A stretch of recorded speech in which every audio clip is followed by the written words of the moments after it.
beat, and this one's gonna be hell.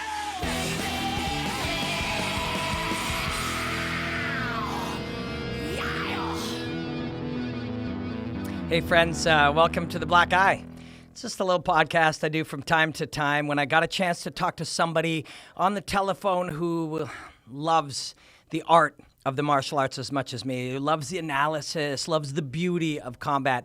And I got a chance to talk to somebody today. It's really my privilege to talk to him, and I'm looking forward to getting Dan Hardy on the telephone right now. We've got a former welterweight title contender and one of our favorite analysts and color commentators, Dan Hardy. How are you, Dan? I'm good. How are you? Doing good. So you're chilling in England right now? Yeah, chilling's the right word as well. It's getting cold. Are you outside of Nottingham still, or are you somewhere else in the country? Yeah, I'm just a bit further south of Nottingham now. I live out in the countryside where it's a bit quieter. Nice. So we are just shortly off of Condit versus Lawler. Tell me what it's like when you're watching fights when you're not working. What's the setting like? Are you with friends? Where are you watching? I'm usually sat on the sofa on my own, me and the little dog. Usually my wife sit at the other end of the sofa asleep. Because obviously it's 3, 4, 5 in the morning over here. So yeah, it's normally a pretty quiet one. I like to just be on my own and focused on the fight, so there's not too much going on around me. And when you were fighting and coming up as a fighter and a martial artist, were you always fascinated at the technical aspects, at sort of the elegance and all that? Or is that something that you've started to look at more now that you were forced to take a little bit of a break? No, it's always been a fascination for me. My obsession with Bruce Lee in my teens was really all about the fact that he was so focused on the efficiency of martial arts. The focus in combat was always to dispose of your opponent as quickly as possible without taking any damage if possible. And I always liked that. As much as I like to watch a toe-to-toe brawl, it's also really nice to watch somebody go out there and be really clinical about it. Obviously Conor McGregor's the guy at the moment, and his execution of Aldo the other week was exactly what I'm talking about. It's that finesse to just be able to take the fight away from somebody in an instant and not take any damage yourself. Well, you're talking our language. Right here on the set, I've got The Tao of Jeet Kune Do, Bruce Lee's Fighting Method, 2 of his books. And, we've had the exact same fascination. And I know that we share, you and I, just a love of the beauty of fighting. And that's what we saw with Condit and Lawler. What were some of the things about that fight? What were some of the things you really enjoyed when you watched it? Well, it's always interesting when you've got two really talented strikers that have got very contrasting styles. I'm a fan of a Robbie Lawler kind of fighter, if I'm honest. Guys like Mark Hunt, Cub Swanson, guys that go out there to get the fight finished in one shot. I always enjoy watching those fighters because there's an element of risk taking there, there's an element of unpredictability because you just really don't know what's going to happen.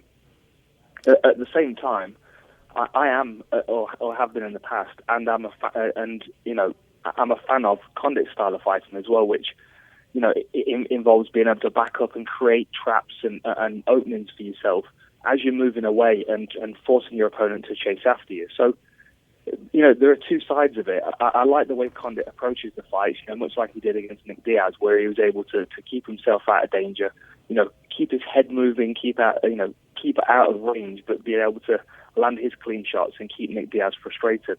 And that was basically what I expected him to do against Robbie Lawler. And with Lawler being such an aggressive fighter, he could have the tendency to fall into those traps. Mm-hmm.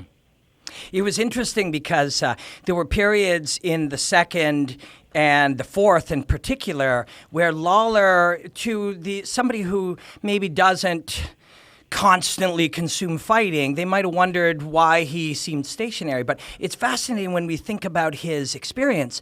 If you look at Alves, I know you examined that fight closely, Condit would push forward and move away so that he beat him at distance So Alves had no choice but to rush in. And when he did, he got intercepted with those elbows and other things, all the way out or all the way in. And Lawler just refused to play that. He refused to bite because of experience and found another way. And it really just was such a beautiful fight. And it was like the thing with Lawler is he seems to have that ability to bring the best out of his opponent because he wants to bring the best out of himself.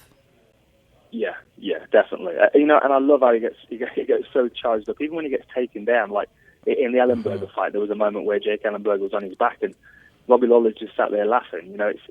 You can tell he's enjoying it, and that's why I enjoy it so much more when you've got a guy they've just got such a raw and aggressive fighting style like his. And it's interesting, as, fans of fighting and as somebody like, you have fought for the world title at the highest level, you're looking at it. On one hand, we're talking about that ability to be smart and economical like Bruce Lee and find the answer and solve the puzzle. But there's another aspect of you as a human being who desperately loves to watch that human element, that guttural human element. And those two things are hard to balance together. Yeah. I get quite frustrated when I watch somebody that starts off on round one with the toe-to-toe brawl. Like, I've been quite vocal about my thoughts on Diego Sanchez in the past, and I have nothing against Diego Sanchez. I'm sure he's a nice guy. I've chatted to him a few times, and he is crazy, but he's a real nice guy. But his fighting style has devolved. He started off when he was on The Ultimate Fighter. He was a good technical grappler. He had fantastic submission skills. And his striking was constantly developing. He was always adding new things to it. And then there was a point in his career where he just started abandoning skill sets that he had, that he'd relied upon for years, and just started this hard-nosed, let's see who falls over first kind of fighting style. And I like that when that's the final option. When you've gone through the levels, when you started off, you felt your opponent out, you've exchanged a few strikes at range, you're kind of testing the water. You're trying to do it economically. You're trying to land the clean shots without taking shots. But sometimes, like the Lawler-McDonald fight, sometimes you just get guys that are so evenly matched that you have to dig deep and you have to kind of go toe-to-toe sometimes and rely on your defense and your reaction time and your chin. But I don't like when fighters start off with that. That's when it frustrates me, because I feel like they've got more to give. And I think Robbie Lawler, when he first started out in the UFC, he was very much that kind of fighter. He always talks about the fact that he didn't warm up and he just stepped in there and just, it was on. He just started fighting. And, I like that. But at the same time, he had to evolve. In order to get anywhere in this sport, he had to evolve. And we've seen that, within and outside of the UFC. He's got to a stage now in his career where he's kind of harnessed that reptile element to his personality, and he can pull it back a little bit, and it's a beautiful thing to see. He's had a takedown defense. He's got much more controlled, much more well thought out attacks now, but he's still got that short fuse where he'll just kind of go berserker on you. Well, you just brought us right back to the fight we saw on Saturday night. As he tried to solve the riddle, after round one, he found answers of getting into range or drawing Condit in and catching him, intercepting him as he came in. Round three was a little closer. Round four, he lost. And then he was left to Robbie, at least his corner, was telling him, we need to finish the fight. And all that was left was ferocity and trusting his right hook and his left hand and his primal instincts. And he literally just fought the Dan Hardy fight that you just described, of searching for every answer. When we're left with none, see who's got the bigger balls. And that's why that fight was so beautiful. Yeah, exactly. You nailed it. That's exactly what happened. And that's why, for me, that fifth round was so powerful. It was such a statement. I mean, there's a lot of people talking about the way they scored it and the number of strikes that Condit landed. And yeah, I mean, you can look at any statistical analysis of the fight, and you can see that Condit outpointed him for the majority of the fight. But that's not the element that I'm looking for in a fight necessarily. I mean, if you look at the scoring criteria, it's not all about the number of strikes you land in. This is not a points-based sport, and I think that people kind of forget that sometimes when. We're in the information age, and there's a thirst for information now. People want to know how many strikes he landed and how many percentages landed to the head. And although that's fascinating, it doesn't give the full picture, and this is why we've got human judges. This is not why we've not replaced the judges with computerized scoring systems. It just wouldn't work. You need to be able to feel the fight as well. What I find really interesting when we're looking at, if you're looking at the purity of martial arts, if we're taking the concepts that probably drive you as somebody who loves it, we need to take no time limits, almost all rules, and let these men fight until it's done. And that would be the purity. We would see true purity in combat. Now we have a structure, we have rules, and we have 5 rounds, and we have judges. And then on the other hand, we have the business. And I think we can see some of the explanations of these things in those constructs. Diego Sanchez is fighting the way he's fighting, as is Joe Lozon and many others, because they're rewarded for fighting that way. All of a sudden, you get an extra 50. It wasn't you didn't have to prepare as psychologically or as analytically. You didn't have to go in, in the perfect state. You had to bring up this primal state where you could go in and go crazy, and at the end of the day, a whole bunch of fans would like you. You'd get $50,000, and Dana White would say you're great. And that kind of leads the martial artist there. And on the other hand, Sugar Ray Leonard later analyzed the goal was not to beat another man. The goal was to figure out how to get 3 guys at ringside to give me more than half the rounds. Once he analyzed it that way, he no longer fought to win. He fought so that in the last 30 seconds, no matter whatever happened, he could use those 30 seconds to convince 3 guys on stools that he won. And you see that construct of the sport in that Leonard example, or the way Condit fought Diaz that night. And you see the example of the business and fans and stuff in how Diego Sanchez or Joe Lozon fights, and it gets away from the purity of fighting. Yeah, no, I agree. I totally agree. And and it's come up in the past, particularly in the welterweight division. I mean, I'm a friend of George, and I think GSP was a fantastic champion. I think that I'd love to see him come back and have another fight, just from a fan's perspective. But there was that point when Matt Serra knocked him out, and all of a sudden his fighting style changed. He became much more of a safer fighter. And then Greg Jackson started to get criticized for his strategizing of opponents and how to win rounds and how to really read into the scoring criteria and understand how we win each minute of the fight, like you were just saying. And that takes away the martial arts aspect for me. That takes away the element of fighting, and that's what makes it very much a sport full of athletes. And we need to really decide. We forget that the sport's still so young. I mean, there are sports that have been around for hundreds of years that are still adapting their rules, still changing things. And we're going to still see an evolution with the rules and the judging criteria in MMA. And I think that people need to realize that what do we want out of this? Do we want a points-based thing where one guy touches another guy 6 times more and wins the round? Or do we want 2 guys that are going head-to-head to try and finish each other?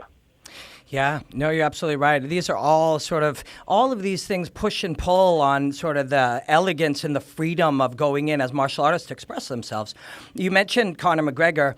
When I look at him right now, I really sort of see him as almost a technological change. Like, taxi cabs work for many, many years, and the whole business works. You get to refine the way that your cab works, refine how much you charge in your cab, refine how you go out and find cab consumers. And all of a sudden, Uber comes along and says, cabs. We're not going to figure out how to work within that structure. We're going to build a new structure. And I feel like McGregor looked at, wrestling, jiu-jitsu, and Muay Thai, strength and conditioning. Everybody's refined that to its top level. So let's just not do that. Let's not make it about that. And he's trying to pioneer a new way of thinking. Is that what you see in how he's working right now, too? Yeah, without a doubt. And before McGregor, it was Anderson Silva. Mm-hmm. There have constantly been people that have changed the way that people fight, the way that people approach. Mark Coleman and the Hammer House guys changed it a long time ago. Then you've got people like Vanderlei Silva and Shootbox when they brought the reptile element, the aggression back into it. We moved away from the ground and pound because that was the solution to grapplers, and we came much more about takedown defense and striking. It was more sprawl and brawl. And it's beautiful to see this evolution. And in such a short space of time, we've had so many changes in the sport because mixed martial arts is becoming a martial art in itself. We talk about Bruce Lee and people talk about Jeet Kune Do, and I think in my opinion, I think there's a misunderstanding about that. People don't understand really what Bruce Lee was getting at with Jeet Kune Do. Bruce Lee was talking about mixed martial arts. He was talking about taking what works for you. Now, people that are studying Jeet Kune Do now, they're learning Bruce Lee's Jeet Kune Do. They're learning what worked for Bruce Lee. That may not work for them, particularly if with the evolution of martial arts, now everyone's familiar with Brazilian Jiu-Jitsu. Everyone's shooting double legs and working side control attack. Now would Bruce Lee's Jeet Kune Do work against that? Probably not.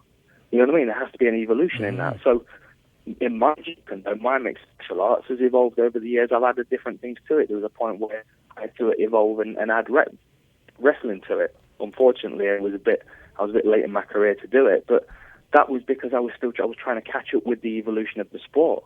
Now some people find themselves, they're at the crest of that wave and they ride it, they stay ahead of that curve. And that's where Anderson Silva was, and that's now where Conor McGregor is. He's slightly ahead of the curve. He's riding it, and he's catching people unawares because they're not keeping up. And it's the same thing that T.J. Dillashaw did to Henan Burrell. He was ahead of the curve on that day. He caught him out with more involved footwork. Well, we're chatting about this. It was something when I was thinking about chatting with you today, I thought some insight that you could give us into how Dominic Cruz is working right now. Dominic Cruz was very, very good at as smart as he was, and as much as he looked at Bruce Lee and he looked at Muhammad Ali, a lot of what he had done, I think admittedly, for him was some trial and error. He found things that worked, and they worked really well, and he built on them. But now that but he was forced to step away for a couple of years, he has, like you have, focused heavily on analyzing the world of fighting, analyzing fighting sport, analyzing free movement, analyzing the mindset, analyzing different ways of training, kinesthetic movement, all of that. And I feel like, and tell me if this has been true for you too, because you'll probably still fight. Are you a better fighter for having done all this deep analysis? Because I believe Dominic Cruz will have been able to reverse engineer himself, and he'll have a much better understanding of what he does and why it works, and he'll be even better. Without a doubt. Absolutely without a doubt. If I'd have known how developmental these last couple of years would have been for me, I would have taken this time earlier on in my career. I mean, I've learned not only so much about myself and about my mixed martial arts, but just about the sport in general. And, we talk about Dominic Cruz. Now, what he was doing when he was competing, when he was a champion, is he was being selective about what he was watching. He was picking the fighters that he wanted to analyze and that he wanted to mimic, take things from and add to his Jeet Kune Do, add to his mixed martial arts. Now, I remember doing the same thing. So then you become quite selective about, okay, I want to watch Jose Aldo, and I want to watch Ben Fulver, and I want to watch Masato. I pick these particular fighters because I like something about them, and I want to integrate that into my own style, just as Dominic Cruz was doing when he was a champion. Now, when you step out of the sport and you become an analyst, you have to look at everything. There isn't a fight that's on Fight Pass that I don't see. Everything that comes onto the website, I watch it. So only now am I watching all my favorite fighters, all the fighters that I want to learn from. I'm also watching the ones that I would have previously ignored because they bore me, or they irritate me because they make too many mistakes, or I find it frustrating to watch them. So now I'm watching these lower card fights and these guys that are early on in their career. I'm seeing a pattern developing throughout the sport, because the guys that are on the lower levels are still making the same mistakes as the champions are, but they're making them more frequently, so they're more obvious. Yeah. So then when it comes to watching the championship fights, the high level, the spectacle fights, I'm seeing the same things again, but my eyes are slightly more finely tuned, so I'm picking them out. And the other thing as well is that Dominic Cruz is probably doing, which I've realized that I used to do when I was in training camp, was, say, when I was fighting Mike Swick, I would watch Mike Swick's DVDs, Mike Swick's videos from my perspective. And then I would watch my own fights from Mike Swick's perspective. So I'm then trying to reverse engineer my own game. Now, what I've now started to do with this new job that I'm doing is I separate myself entirely. So with this fight, I go, okay, I'm going to watch Robbie Lawler from Carlos Condit's perspective. I'm going to watch Carlos Condit from Robbie Lawler's perspective. So now I'm taking into account skill sets that I don't have personally, I can imagine I would draw upon if I was Carlos Condit facing Robbie Lawler. So then I start to understand the things that come up more regularly in the sport, the things that are more effective across the board and a higher percentage. And it's just something that I've never even considered before. That's become quite automatic. Yeah, it is. I mean, as long as, and it sounds like this is your primary motivation now, when you're deeply curious, now that you're a lifelong martial arts obsessive who looked at it from 10,000 feet, from 3 feet away from a fighter, from chest to chest in a championship fight, all of those things, your curiosity has not only not waned, but it's become deeper and more constant. And do you find this is something we do? We have very similar jobs and similar things that you and I are interested in. And I love the work that you're doing, and I love the work that I get to do. Do you find that each time that there's an answer, you're deeply curious, you're curious to find it for your own purpose, but also for your job and for an audience, then you find an answer, and all it does is give you 17 new questions, and that's exciting? Yeah. It's, it's like a rabbit warren. It's one hole and it leads 3 or 4 more. And, and that's again, the development of mixed martial arts, because when those questions come up, if I can't find a fighter that can give me the answer, I can research it on the internet, or I can go to the local gym and ask that question to that instructor. So, then I start to fill in gaps in my own skill set as well. And I think that's really where the fascination in martial arts comes from. That's why martial artists constantly look outside of themselves for inspiration, because they also find questions and answers. Dan, it's been a real pleasure, man. Thank you. It's my real privilege to talk to you. I love the work that you're doing, and I hope I get a chance to work with you at some point. Can I bring you back in? Can we do this again after Dillashaw and Cruz and compare notes? Let's do it. That'd be great, yeah. All right, man. And say hi to John Gooden for me, man. I met him in Vegas. He's just a wonderful human being. I will do, mate. It's been great talking to you, and keep up the good work as well. I look forward to it. Yeah, you too, brother. Thanks so much, Dan. Cheers. Bye-bye. Bye. That was a lot of fun. Thank you guys for joining me. That was so much fun, and thank you, Dan Hardy. Cheers.